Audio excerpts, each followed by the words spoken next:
दिल्ली में coaching academy के basement में पानी भरने से 3 स्टूडेंट की मौत के बाद अब मध्य प्रदेश और छत्तीसगढ़ से भी कोचिंग संस्थानों पर सख्ती शुरू हो गई है।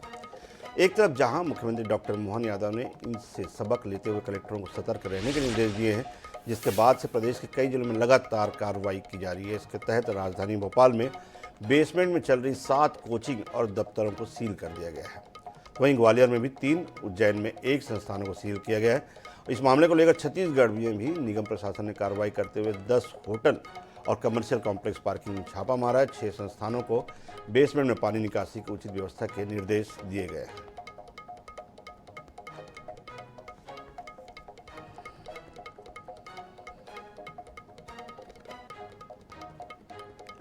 तो आपको बता दें, 4 तस्वीरें आप देख सकते हैं मध्य प्रदेश और छत्तीसगढ़ की। एक तरफ ग्वालियर, उज्जैन, भोपाल और रायपुर, इन चारों जगह पर लगातार जिला प्रशासन और नगर निगम की जो टीमें हैं लगातार यहाँ पे जो है वो निगरानी कर रही हैं, निरीक्षण किए जा रहे हैं।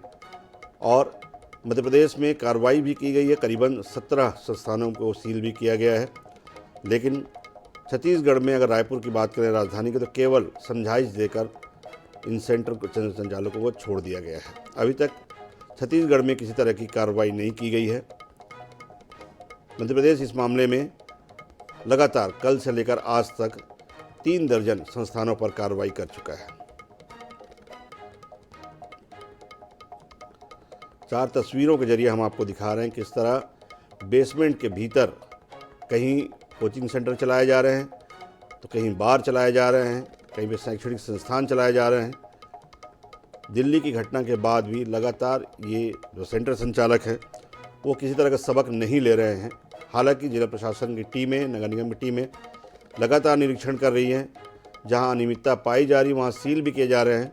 और इस मामले में छत्तीसगढ़ और मध्य प्रदेश के मुकाबला करें तो बात करें तो छत्तीसगढ़ में अभी तक इस तरह की कार्रवाई नहीं की गई है। पूरे मामले में मनोज नायक मेरे सहयोगी यहाँ पर जुड़े हुए हैं। मनोज, जिस तरह से दिल्ली में जो घटना हुई है, अगर हम बात करें रायपुर में भी कम से कम जो निगम के पास जो रिकॉर्ड है, जो यहाँ पर जो रजिस्ट्री हुई है, उसके मुताबिक कम से कम 6 दर्जन ऐसे छोटे बड़े कोचिंग संस्थान चलाए जा रहे हैं। मध्य प्रदेश की बात करें तो मध्य प्रदेश के 3-4 बड़े शहरों को मिलाकर अभी तक 2 दर्जन संस्थानों पर कार्रवाई की जा चुकी है।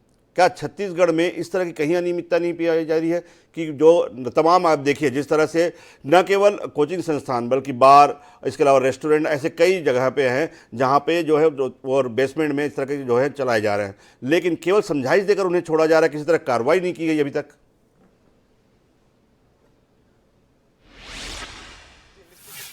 राजधानी रायपुर की, तो राजधानी रायपुर में रायपुर नगर निगम जो है समय समय पर जांच करता है कि बेसमेंट में जो पार्किंग के लिए निर्धारित स्थल है वहां पर सिर्फ पार्किंग हो। लेकिन कहीं ना कहीं जो है बात करते हैं हम हॉस्पिटल्स की, होटल्स की, तो अधिकांश हॉस्पिटल्स और होटल्स में ये देखने में आता है कि पार्किंग का जो स्थान होता है, जो बेसमेंट होता है, उसमें जो है पार्किंग ना होके बेसमेंट में कुछ और चलते रहते हैं। जैसे बात करते हैं हॉस्पिटलों की, तो हॉस्पिटलों में अक्सर ये देखा जाता है कि होटल्स जो वहां पर जो बेसमेंट होते हैं वहां पर पैथोलॉजी या अन्य सेंटर चलते रहते हैं। इसी प्रकार जो है आज जब दिल्ली की घटना को लेकर जो है पूरे देश में हलचल मची हुई, उसके बाद जो है रायपुर नगर निगम ने आज 10 संस्थानों पर छापेमार कार्रवाई की, जहां पर 3 संस्थानों में जो बेसमेंट है वहां पर पार्किंग ना होकर वहां गोदाम संचालित किए जा रहे थे। इसके बाद जो है उसे निगम की टीम ने सील कर दिया। इसके अलावा जो है एक अन्य संस्थान में यह देखा गया कि वहां पर जो है लेबर क्वार्टर बना दिया गया था बेसमेंट में, तो उसे भी सील किया गया। बाकी के जो 6 संस्थान थे वहां पर अनियमितता पाई गई, तो उन्हें नोटिस दिया गया कि भविष्य में इस प्रकार से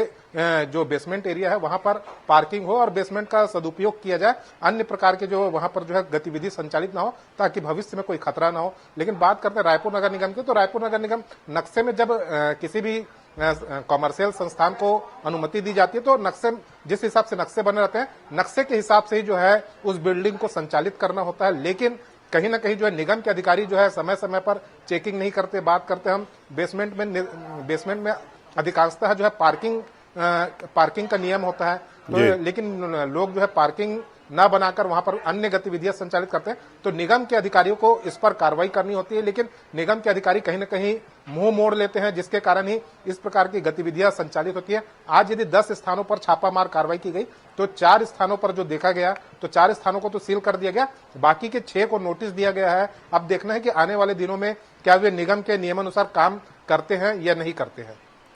तो ये सबसे बड़ी बात है कि जिस तरह की अनियमितता बनी हुई है।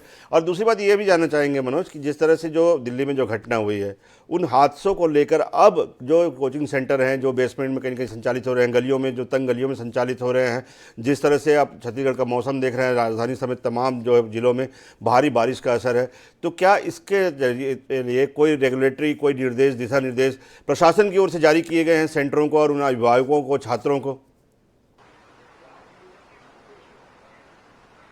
जी देखिए, पिछले साल हमने देखा था कि गुजरात के एक कोचिंग सेंटर में जो हादसा हुआ था आगजनी की, उसके बाद कहीं ना कहीं जो है पूरे देश में हल्ला मचा था। इसी प्रकार जो है दिल्ली में जिस प्रकार से बेसमेंट में लाइब्रेरी संचालित हो रहे थे, उसके बाद जो घटना घटी उसके बाद फिर से एक बार कोहराम मचा है। तो कहीं ना कहीं जो है शुरुआत में तो जो निगम के अधिकारी होते हैं किसी भी प्रदेश के या किसी भी स्थानीय प्रशासन के जो निगम के अधिकारी होते हैं वे एक्टिव होते हैं, लेकिन बाद में इसे देखने वाला कोई नहीं होता। अब गुजरात वाली घटना के बारे में बता दूं कि उसके बाद जो फायर सेफ्टी को लेकर रायपुर नगर निगम ने भी अभियान चलाया था, लेकिन अब वह पूरी तरीके से बंद हो चुका है। अब दिल्ली की घटना को लेकर नगर निगम जागा है। तो इस प्रकार से जो घटनाएं होती है त्वरित रूप से जो उसकी प्रतिक्रिया आती है वे देखने को मिलती है, लेकिन लगातार जो मॉनिटरिंग होना होता है वह नहीं हो पाता, जिसके कारण इस प्रकार की घटनाएं होती है। यदि आज दिल्ली में हुई है तो संभवतः कल हो सकता है कि रायपुर में भी हो सकता है। इस प्रकार की घटनाओं को रोकने के लिए इस तरह की घटनाएं जो है अगर जो सतत निगरानी ना की जाए तो कहीं भी हो सकते हैं। हमारे साथ भोपाल से प्रदीप तलरेजा भी जुड़े हुए हैं। प्रदीप, मेरे साथ मनोज जी जुड़े हुए हैं। जैसा कि मनोज बता रहे हैं कि जब घटना ऐसी होती है, हर साल ऐसे जो है दिशा निर्देश जारी किए जाते हैं, जब भी कोई घटना होती है तत्काल जो है प्रशासन वो उसमें एक्टिव हो जाता है, लेकिन फिर सतत निगरानी के अभाव में इस तरह की जो लापरवाहियां हैं फिर लगातार चलती है। जैसे कि सबसे ज़्यादा अभी अगर कार्रवाई की बात करें तो भोपाल में हुई है। तो क्या दिल्ली की घटना अगर नहीं होती तो वो भोपाल में क्या जिला प्रशासन को ये देखने को नहीं मिलता कि इस तरह की लापरवाहियां हो रही है, जब किसी घटना का ही इंतजार करेगी प्रशासन? शैलेश, निश्चित तौर पर ये जरूर कहा जा सकता है कि हमें कई बार देखा है, चाहे लापरवाहियां पहले होती है, इसके बाद लगातार एक के बाद एक तमाम जो चीजें होती है वो निकल कर आती है। और ये जरूर देखा जाता है कि जब एक हिस्से में कोई लापरवाही हुई, चाहे वो प्रदेश के किसी भी कोने में हो या प्रदेश के किसी कोने में हो, ऐसे कई बार हमने देखा है कि घटनाएं घटती हैं, उसके बाद जो है जिला प्रशासन जागता है, कलेक्टर जागते हैं और यहाँ तक कि सरकार जागती है।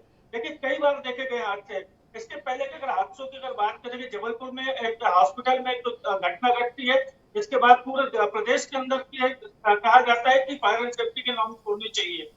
इसके बाद जब भोपाल के हमीदिया हॉस्पिटल की हम बात करें, वहां पर हादसा होता है, बच्चे की मौत होती है, वहां पर दम घुटने की वजह से होती है। इसके बाद जिला प्रशासन जागता है, लेकिन जो सतत निगरानी होनी चाहिए वो सतत निगरानी कहीं ना कहीं नहीं हो पा रही थी, और उसी का खामियाजा जो है वो आम जनता भोगती है या तो बच्चे भोगते हैं। देखिए, दिल्ली की जो घटना घटी, क्या दिल्ली सरकार को नहीं मालूम था कि बेसमेंटों के अंदर ये तमाम चीजें चल रही है? क्या सरकार को नहीं मालूम था कि जब ये पानी वहां से निकासी की सुविधा नहीं है तो वहां पर परमिशन कैसे दी गई? ये सवाल जरूर उठते हैं।